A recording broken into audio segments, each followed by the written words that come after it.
Iglesia de Cristo, reanima tu amor y espera velando a tu augusto Señor. Jesús el esposo, vestido de honor, viniendo se anuncia con fuerte clamor. Si falta en algunos el santo fervor, la fe sea de todos el despertador. Velad, compañeros, velad sin temor, que está con nosotros el Consolador. Bendiga a todos en esta mañana, que la paz de Cristo sea con cada uno de ustedes, y en el nombre del Señor enviamos saludos a todos los que están conectados por este medio de comunicación, y enviamos especialmente saludos a los hermanos en Ciudad Mante, Tamaulipas, que ellos les mandan saludos a ustedes. También los hermanos allá en Tampico, Tamaulipas, también les mandan saludos. Hablé con Roberto y él está meditando seriamente de entregar su vida al Señor, y son siempre reflexiones que se hacen, y él estará pronto, con la ayuda del Espíritu Santo, a ser bautizado. Y hablando de pronto, yo pronto voy a terminar esta lección, si usted pone atención, y si todo resulta bien con esta presentación, este proyecto, porque hoy el tema está titulado muy sencillamente 6 acciones. Y no tenga temor, porque no voy a terminar las 6, se lo digo desde ahorita, porque pues voy a dejar para después. Pero deseo a todos mucha bendición. Gracias por su hermano Julio, que está acá con nosotros, su hermana Liz, que está haciendo ese esfuerzo de estar acá con nosotros, haciendo ese tiempo para apoyar la congregación Southwest. También a Lío, que está aquí con su esposa Virginia. Bendito sea nuestro Dios. 6 acciones. ¿Se ha hecho usted algunas preguntas? Sí, se las ha hecho, claro que sí. De hecho, la mayoría de nosotros a veces no sabemos todo ese proceso de las preguntas, las interrogantes. Es más, yo le digo que tristemente lo que se llama la enunciación, muchas personas no dan la enunciación correcta gramaticalmente hablando a una pregunta. Pero déjeme informarle que cuando usted haga preguntas, inicie con el verbo, por favor. Inicie con el verbo, y todos los que digan, ¿no quieres cenar? ¿Para qué dice no quieres cenar? Está empezando con una cosa negativa. No, mejor dígale, ¿quieres cenar?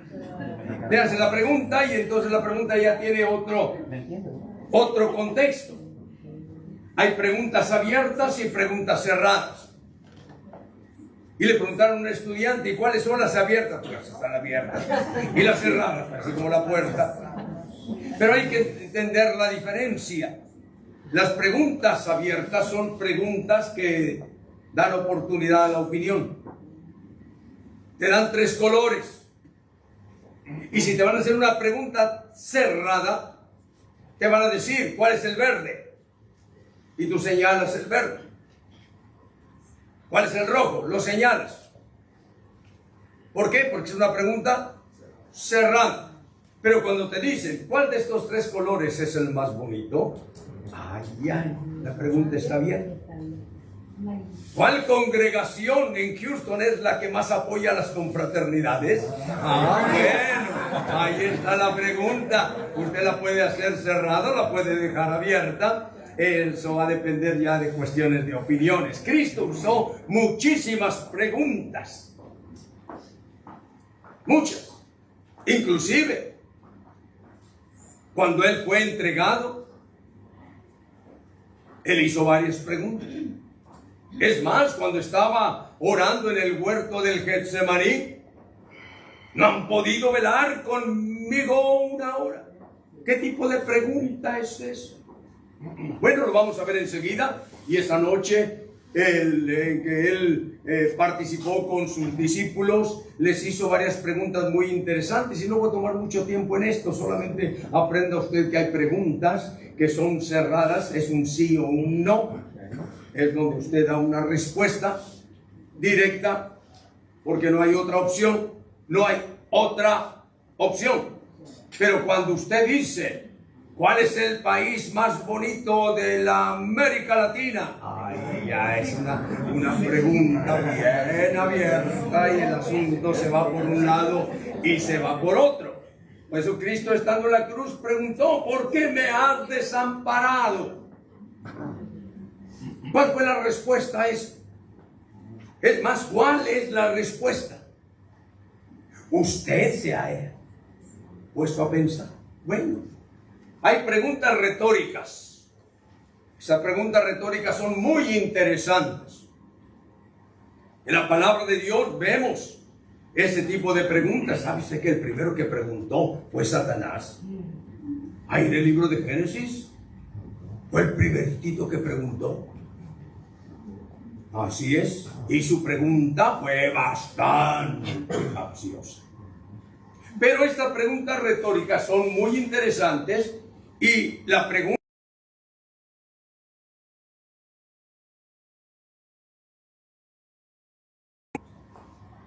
¿Y cuál fue la pregunta que le hizo? Usted la puede leer allá en Génesis capítulo 4, versículo 6.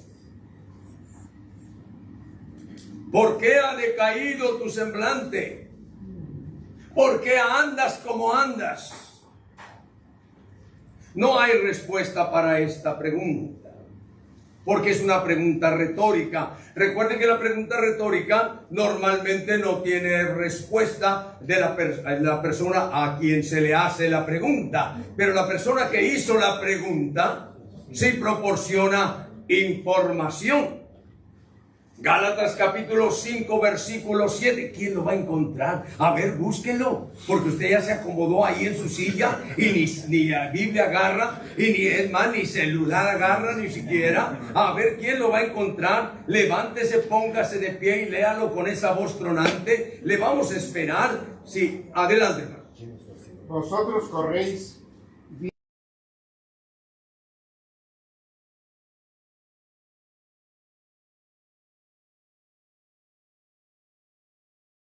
Carrera.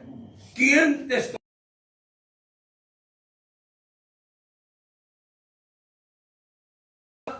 No, es una pregunta retórica sin respuesta.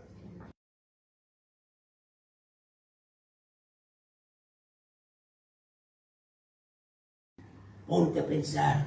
Y esa es la parte más difícil. Recuerden, ya les he dicho que hay siete resultados cuando usted va a hablar. 7. Se lo repito rápidamente. No quiero alargar el tema, pero se lo repito nada más para recordar. Lo primero es que a usted lo van a ignorar. ¿Cuántos de aquí me están ignorando? Yo no sé. Solo sabe usted. Se desconecta usted y listo. Se acabó todo el asunto. Y aquí podré estar yo hablando y usted está bien desconectado. Segundo, si me está escuchando, pero está aburrido. ¿Qué? Ahí otra vez. Que siente respuesta. No sale de los mismos temas. Bien aburridito. Pero la última, te voy a repetir rápidamente las 7, ¿sí? La tercera, después de aburrir a las personas, que es de lo más fácil que se puede hacer, es hacer enojar con lo que tú le dices. Si esto pasa mucho en la casa, ay, vas a abrir tu bocota y luego empieza el pleito. ¿Por qué? Porque hablan y hacen enojar. Su tonito de voz, las cosas que dice, lo pese, pero se viene coraje. La cuarta es hacer llorar. ¿Sí? Y hay algunos que se especializan en eso. Nomás lanzan 2, 3 lagrimitas y ya lo pusieron a llorar. Porque hay personas que son buenas para llorar. Y sobre todo llega un momento especial que no puedo soportar la situación y la persona llora.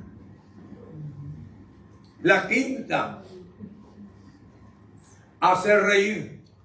Si yo los vi en la confraternidad pasada, el hermano se esforzó, y no estoy hablando de ustedes, hermanos de Southwest, no, hombre, los de todas las congregaciones presentes.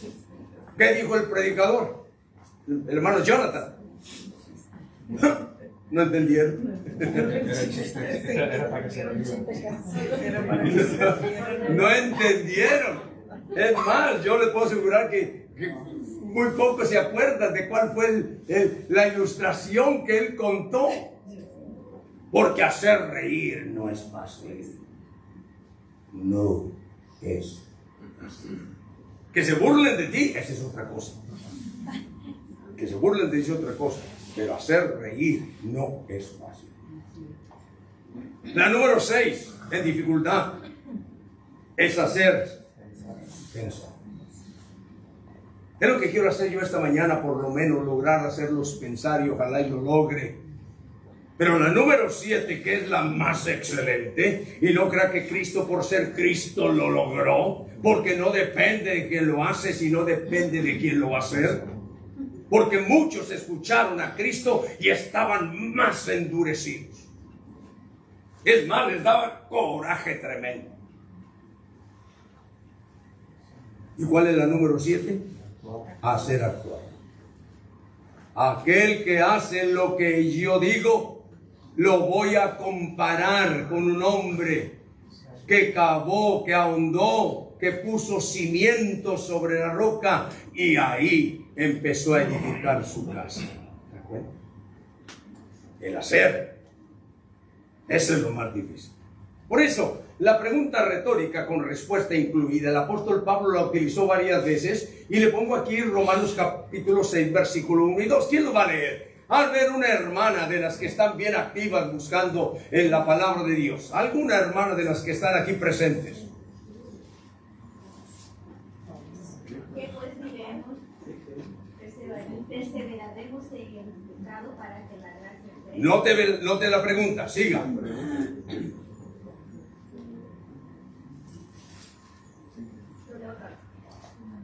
¿Qué pues diremos? Perseveraremos en el pecado para que la gracia abunde. En ninguna manera. Porque los que hemos muerto al pecado, ¿cómo viviremos aún? Note bien cómo el apóstol Pablo en el versículo 2 les da la respuesta y le da el argumento para que razones, porque esa es la meta principal de las preguntas retóricas, hacerte pensar. Dijera la chilindrina, pensar, ¿y qué es eso? Por eso cuando andaban en el ministerio Cristo y sus apóstoles, de pronto Cristo dijo algo y estos empezaron a hablar entre sí, y esta palabrita es importante, ¿sí? Dialogisonto. ¿Y qué es eso? Empezaron a discutir entre ellos.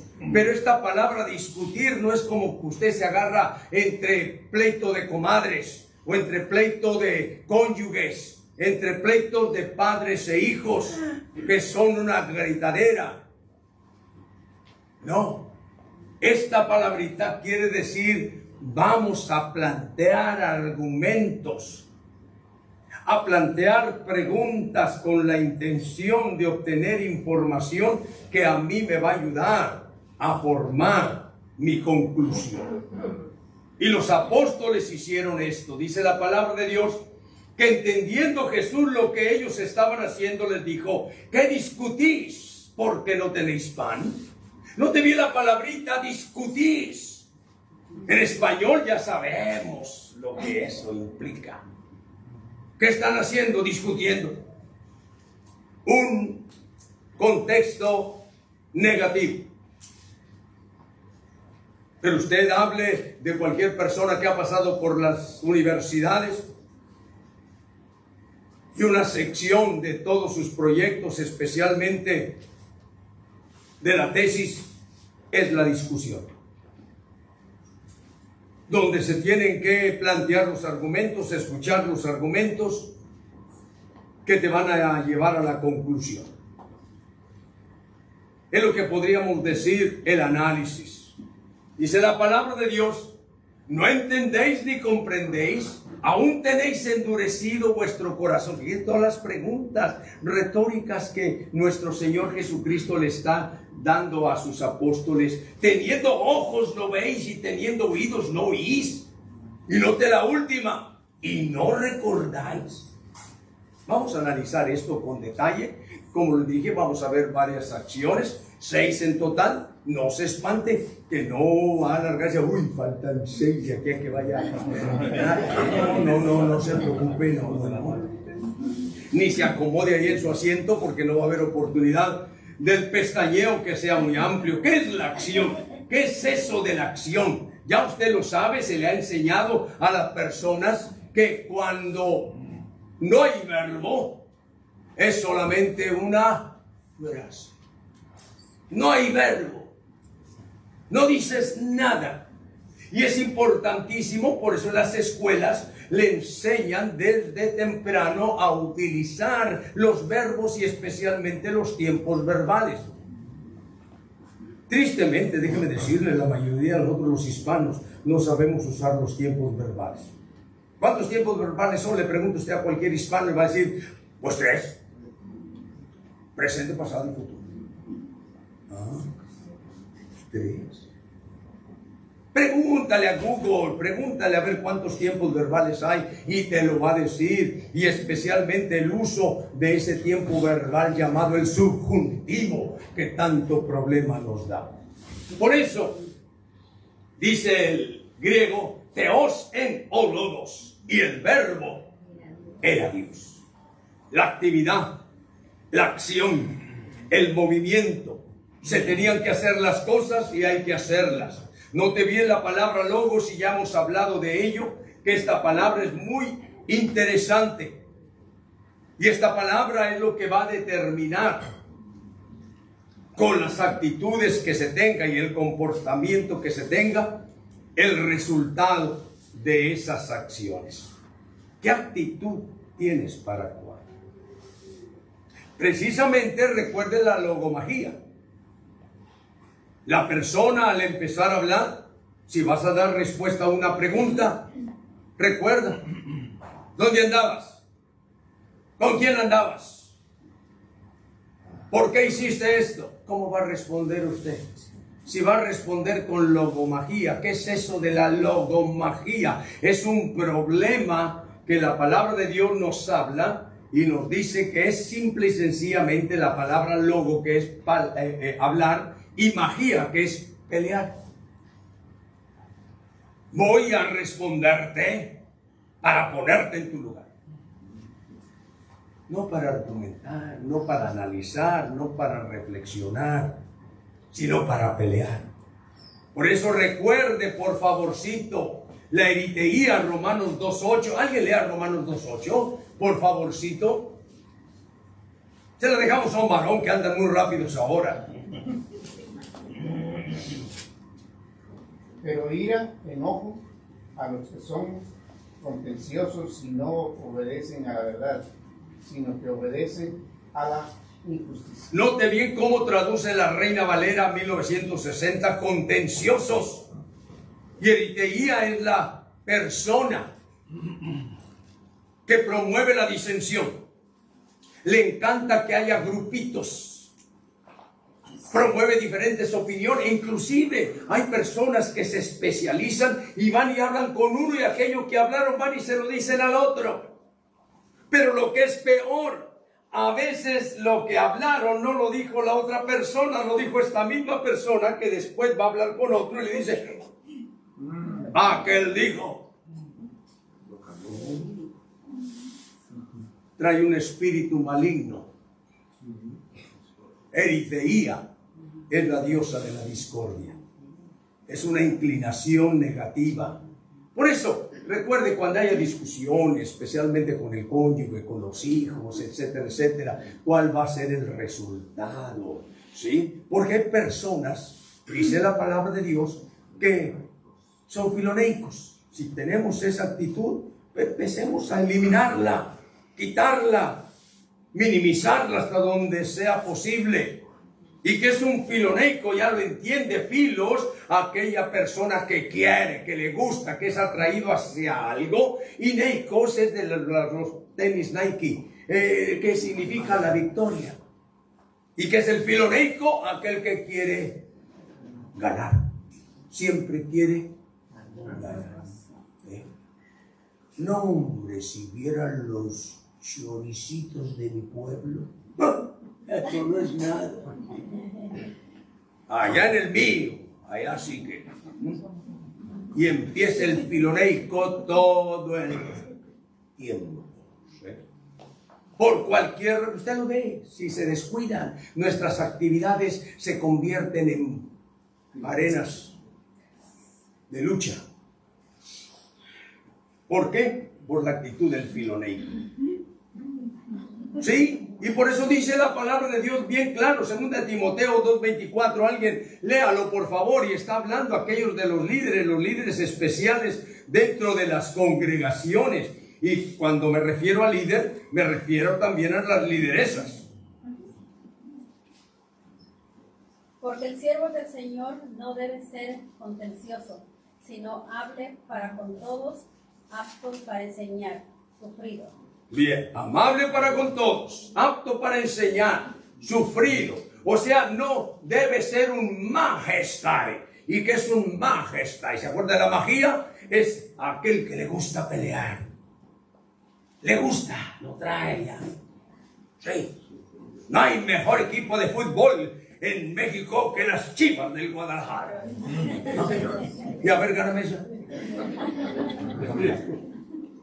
Entonces, recuerden, estas actitudes dentro de la iglesia van a causar problemas. Por eso dijo bien Jesucristo, cuando vayas a una fiesta, no busques, por favor, los primeros lugares. No, espérate que te llamen. Espérate. A muchos les dije lo que es Operación Jefté. Háganse de un hombre. Háganse de fama. Y los van a llamar. Bien claro dice la palabra de Dios que este primer lugar en la mesa se llama protroclisian.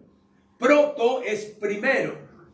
Y clisian es asiento en la fiesta. Aquí en esta congregación no tenemos, y en la mayoría de las congregaciones no tenemos ese problema. Los asientos de adelante siempre están vacíos. Los de atrás son los que están bien. Y muchos hermanos llegan temprano para agarrar los mejores asientos de atrás. ¿Sí? Por eso, bien claro dice Mateo capítulo 23, versículo 6. A ver, una damita que lo lea, por favor.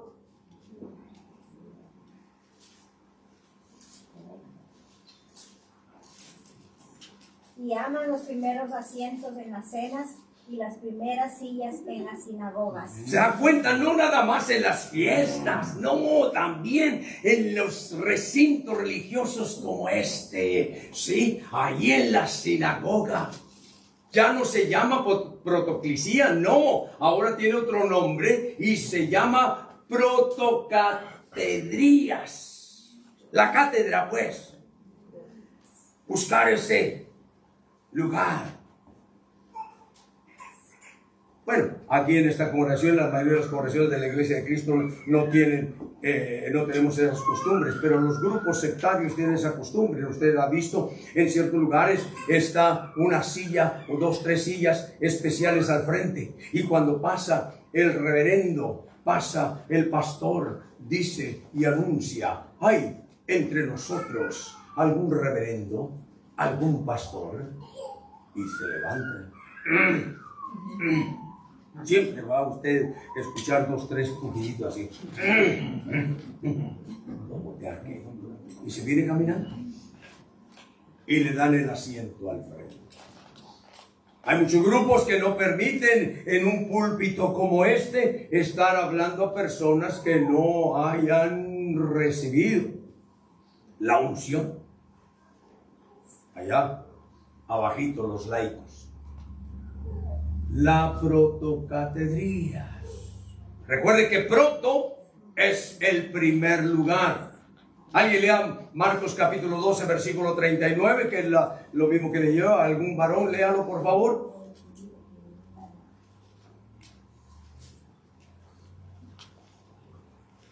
Y las primeras sillas en las sinagogas y los primeros asientos en las cenas. ¿Da cuenta? En las sinagogas. Por eso es necesario que también en la congregación estemos atentos, porque aquí no estamos hablando nada más de asientos o de posiciones, sino de un control. Y hay personas que tienen ese problema, el filoproteuón. ¿Qué es filo? Es la persona que le gusta. ¿Y qué es proteuón? Le gusta tener el primer lugar. ¿Usted se acuerda ya que la palabra de Dios nos habla de eso? A ver, una damita, por favor. Tercera de Juan, capítulo 1, versículo 9. Tercera de Juan 1, 9.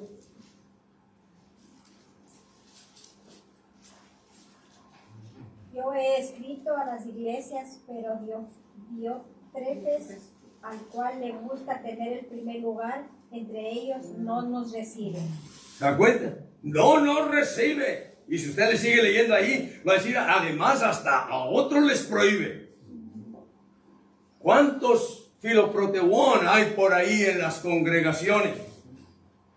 Que son los mandamases, los que llevan el control, no saben trabajar en concordancia, en grupo, en organización.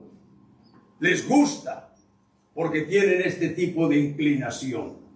Por eso recuerde, el tema de hoy están 6 acciones, ya voy a terminar, y aquí está la acción número 1, y dice Jesucristo, ¿qué discutís porque no tenéis pan? Esta palabrita discutir, vamos a verla rápidamente. Ya dijimos que discutir no es ponerse a pelear con él, no, con el cónyuge, no, con los hijos, no, con los amigos, no, con quien sea. Esa no es es una connotación negativa. Cuando usted se pone a analizar, vamos a ver los pros y los contras. Vamos a verle por un lado y por otro, para poder llegar a la conclusión adecuada y correcta. Es sentarse en la mesa del diálogo, el ver las cosas detenidamente. Vean la palabra de Dios. Dice que David andaba bien emocionado. Y hombre, qué lindo, vamos a traer el arca del Señor. No, ya le tengo aquí, vamos a ponerla, la traigo a Jerusalén. Y ahí venía y empezaron a brincar y a saltar. Y él venía también emocionado, ¿sí? Bien contentote. Pero ¿qué pasó? No hicieron las cosas como deberían haberlas hecho. No. Y pagaron las consecuencias.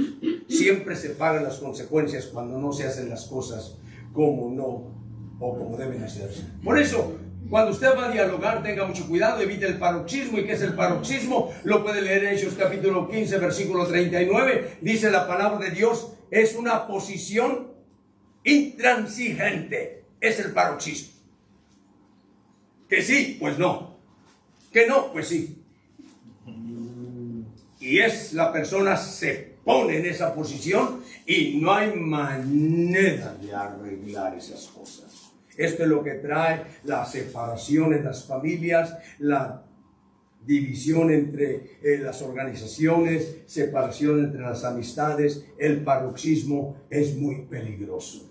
Por eso, dice Marcos capítulo 9, versículo 10, alguien léalo por favorcito. Cristo les habló después de que se transfiguró allá entre Pedro, Jacobo y Juan en el monte de la transfiguración, y después de que liberó a aquel joven de esa posesión demoníaca. A ver, un varón, por favor, un hermano. Y guardaron la palabra entre sí, discutiendo qué sería aquellos de resucitar de los muertos. ¿Se da cuenta la pregunta? Sustentontes. ¿Qué vamos a hacer? Ahí está la pregunta. Vamos a analizar esa pregunta. ¿Qué quiere decir eso? Vamos a ver cuál es tu posición, cuál es tu opinión. Vamos a ver.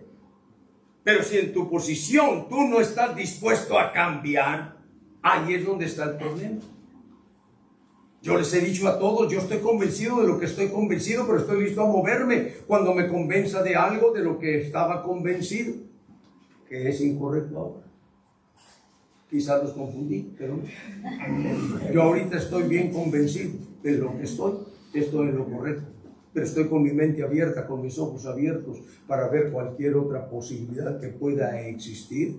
Y entonces, cuando yo la analice, voy a mover, pero voy a estar convencido. Si no, usted va a ser como dice la palabra de Dios, para que ya no sean niños fluctuantes, llevados por todo viento de doctrina.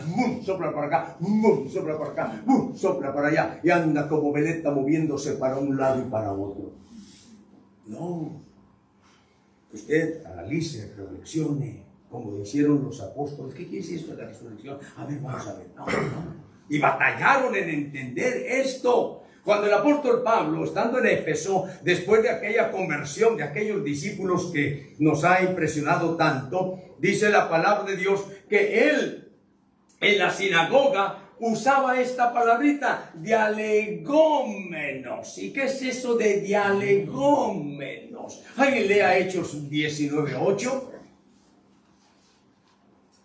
Y entrando Pablo en la sinagoga, habló con denuedo por espacio de 3 meses, discutiendo y persuadiendo acerca del reino de Dios. ¿Se da cuenta la palabra discutir? Eso es lo que el propósito de su discusión debe ser, persuadir, no de pelear. Sin embargo, cuando usted quiere persuadir, va a haber actitudes que van a afectar. Alguien lea, un varón, el versículo 9, por favor, de ese mismo Hechos capítulo 19, versículo 9. Pero endureciéndose algunos y no creyendo, maldiciendo el camino delante de la multitud, se apartó Pablo de ellos y se apartó los discípulos, y discutiendo cada día en la escuela de uno llamado Tirano. Note bien la palabrita, esclerunonto. Ya sabe la esclerosis lo que es, el endurecimiento. Y cuando la persona se endurece, y cuando oían a Pablo se endurecían. No, le hicieron lo que le hicieron a Pablo. Y fueron los de Asia, seguramente los de Éfeso, cuando lo vieron ahí en el templo purificándose con aquellos, pegaron de gritos, ¡aquí está! Y oiga, se armó un alboroto tremendo que usted lo puede leer ahí en la palabra de Dios. Pero note bien, dice ahí bien claro este versículo que leyó nuestro hermano, dice, maldiciendo, con palabras malas, negativas. Recuerde que esta palabra kako en griego es malo, negativo. ¿Sí? Acuérdese del Chapulín Colorado y del Chavo y los caquitos. ¿Se acuerdan de los caquitos? Bueno, pues eso es, de ahí viene el caco. Y que es un cacologonte. Un cacologonte es una persona que habla mal y le gusta hablar mal. Sí, no quiere palabras agradables, positivas, no. No puede ver a Isaac West, qué lindo, gloria al Señor, qué bonito lo que se está haciendo. Yo recuerdo cuando en una ocasión se establecieron ciertos diáconos en una congregación y alguien le dijo al otro, ya tenemos diáconos, le dice el cacologontes. Ya me imagino cómo los eligieron. Ahí les voy a hacer la prueba a esos diaconitos. ¿Se dan cuenta las actitudes? Pablo pues se llevó a los hermanos, los tuvo que separar. Llega un tiempo en que no hay más que separarse, porque las personas con actitudes negativas son retrógradas tristemente y están deteniendo el avance. Por eso otra vez usa la palabra dialegómenos. Cuando se llevó a los hermanos a una escuela, él fue a rentar ahí en ese lugarcito. Ya no estuvo más en la sinagoga, en la escuela de un cierto llamado Tirano. Y ahí les estuvo enseñando. La acción número 2, y con esta concluimos. No entendéis ni comprendéis. Si le preguntan a una persona, decir, es lo mismo, entender y comprender lo mismo. Son sinónimos, no es cierto. No es verdad. ni en español, mucho menos en griego. Son dos cosas muy diferentes. Ahí está la palabra para entender, noiete, y esto tiene que ver con la gnosis, con el conocimiento, para que tengas la información. Es por eso que yo le digo, no repita un chisme hasta que tenga toda la información y usted la ha comprobado. No puede ser de otra manera. No repita nada más lo que lo oyó. No. Es que el hermano dice. ¿Por qué crees eso? Porque el hermano predicador dice que yo debo creerlo. No, tienes que tener toda la información y llegar a una conclusión. Es recibir toda la evidencia. Es tú, en tu cerebro, hacer un análisis. Tiene que ver con la gnosis. Si la persona no entra en el gnosticismo, se va a quedar agnóstico. Y estoy hablando no de ese grupo, no. Estoy hablando del conocimiento de las cosas de Dios. Pero en esta otra palabrita, suniete, esto quiere decir comprender. Y usted le puede decir con toda claridad a una persona, yo te entiendo, pero no te comprendo. ¿Qué me está diciendo? ¿Me entiende, pero no me comprende? Sí, te entiendo lo que dices, pero no te comprendo tus actitudes. Miren, llegaron los chismosos, porque siempre he insistido todo el tiempo. Llegaron todos los chismosos. Ahí estaba Jesucristo, bien tranquilo. Bien tranquilo. Y le dijeron, ¿no te has enterado? Quizá a lo mejor le dijo, ¿de qué? ¿No te has enterado de aquellos que se cayeron de la torre? ¿Ah? Han de haber sido unos pecadorzotes tremendos.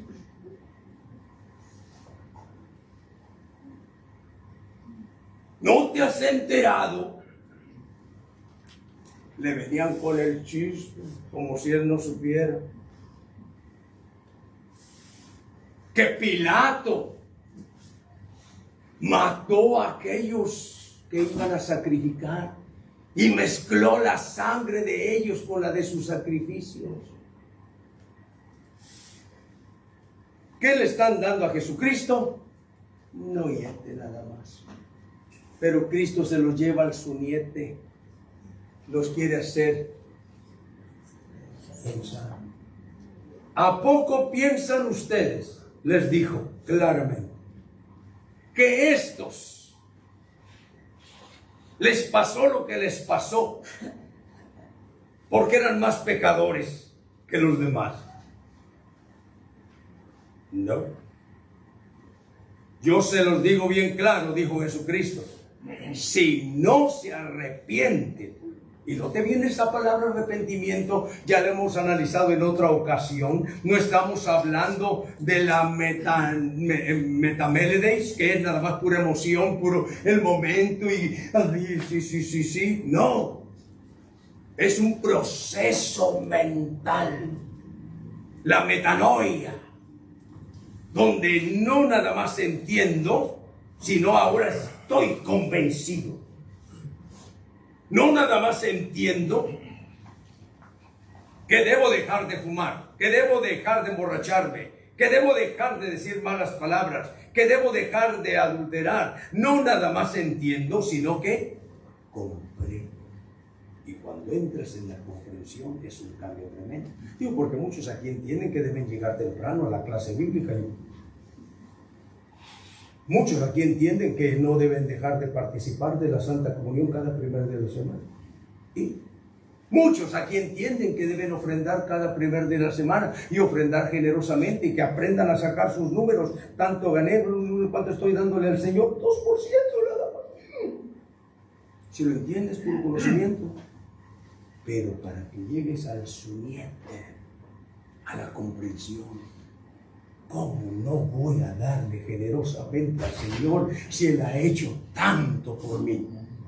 Por eso cantamos, para aflojar el corazón de aquellos endurecidos. Mi vida di por ti, mi sangre derramé. ¿Y qué has hecho tú por mí? ¿Qué has dado tú por mí? Suniete. No puedes llegar al suniete si no pasas por el noyete. Es como querer ser un sacerdote del pueblo de Dios en el tiempo del Antiguo Testamento y no eras de la tribu de Leví. Imposible. Por eso les invito en el nombre del Señor a hacer este proceso. Entender y comprender. Yo ahora comprendo. Así lo dijo Pedro. De verdad entiendo, y note bien cómo usa la palabra, no comprendo, entiendo que Dios no hace acepción de personas. ¿Por qué? Porque estando en Antioquía, Pablo le tuvo después que reclamar: ¿por qué andas haciendo diferencia entre los hermanos? ¿Por qué? Porque llegó al noyete, pero no al suniete. Y yo le animo a todos en el nombre del Señor que no nada más piensen en Cristo en el noyete. Yo, sí, Él murió por mí, sí, Él pagó por mis pecados, oh, sí, lo maltrataron muchísimo, oh, sí, Mel Gibson ya me lo describió y hasta lloré, y en la película, y, ay, Señor, tantas cosas que me hicieron, Señor, ay, Señor. No, como, no, pues cuando yo fui a ver esa película, unos hombrones aquí llorando y acá, el otro llorando y el otro llorando allá y el otro llorando por acá. Puro noyete.